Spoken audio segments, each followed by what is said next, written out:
বন্ধুরা, আজকে আপনাদের ঘুরে দেখাবো চন্দ্রপুর রামকৃষ্ণ সারদা সেবা সংঘ, যেটি প্রতিষ্ঠিত হয়েছে 2004 সালে।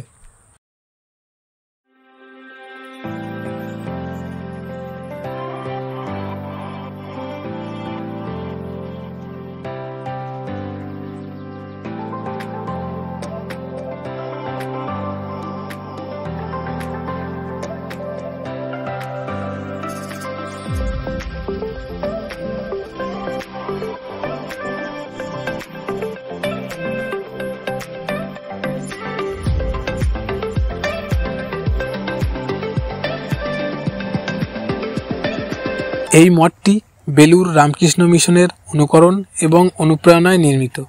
এটি মন্দিরের পাশাপাশি নানান সেবামূলক এবং জনকল্যাণকর কার্যক্রমের সঙ্গে যুক্ত।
আমরা আজকে পেয়েছি এই মঠের সবচেয়ে প্রবীণ সেবক, যিনি এই মঠের জন্মলগ্ন থেকে ওতপ্রোতভাবে জড়িত। আসুন ওনার মুখ থেকে এই মঠের ইতিহাস এবং বর্তমানে কি কি সেবামূলক কাজকর্মের সঙ্গে যুক্ত সেই সম্পর্কে একটু জেনে নিই।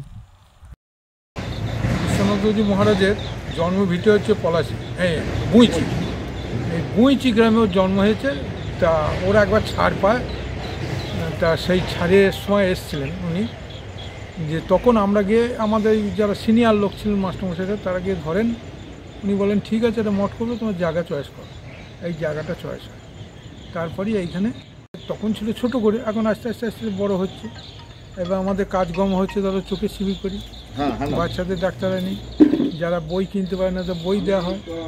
তারপর দুস্থ মানুষদের কাপড় চোপড়, শীত বস্ত্র এসব দেওয়া হয়। কাপড় দিয়েছি এবারে নয়ন করে প্রায় 200 পিস, শীত বস্ত্র দিয়েছি 80 পিস। তারপর তোমার যে ছেলেপিলে ফর্ম ফিল আপ করতে পারে, ফিস দাখিল করতে পারে না, তাদেরকেও টাকা পয়সা দেওয়া হয়। এরকম ধরনের নানা রকম কাজে আমাদের লিপ্ত। তবে আমাদের রোজগার তো কম, যাই রোজগার ওর মধ্যেই চলে। আর নিত্য সেবা আমাদের যেমনটি চলা সেমনি চলে। শ্রীকৃষ্ণের জন্মদিন থেকে আরম্ভ করে সবই পালন হয়। ঠাকুরের জন্মদিন, মায়ের জন্মদিন, তারপর বিবেকানন্দের জন্মদিন, তারপরে এই শিব মন্দিরে শিবরাত্রি, তোমার নীলের ঘরে বাতি দেওয়া, শ্রাবণ মাস ভোর জল ঢালা, এসব পর্বগুলো তো চলেই, এইভাবেই চলছে। অনুষ্ঠানটা ঠাকুরের জন্মদিন পড়েছে 1 তারিখ, 2 তারিখে আমাদের মৎস্য হবে। ওই দিন আমাদের 4 থেকে 5 হাজার লোকের জোগাড় থাকবে। আর মায়ের জন্মদিন যখন পড়ে তখন ওই খিচুড়ি তরকারি মায়ের জন্মদিনও জোগাড় থাকে। বিবেকানন্দের জন্মদিনটা একটু ছোট করে হয়। মায়ের জন্মদিনটা মোটামুটি 400-500 লোক নিয়ে হয়, আর এটা 4-5 হাজার লোক নিয়ে হয়। আর বিবেকানন্দের জন্মদিন ছোটো করে হয়।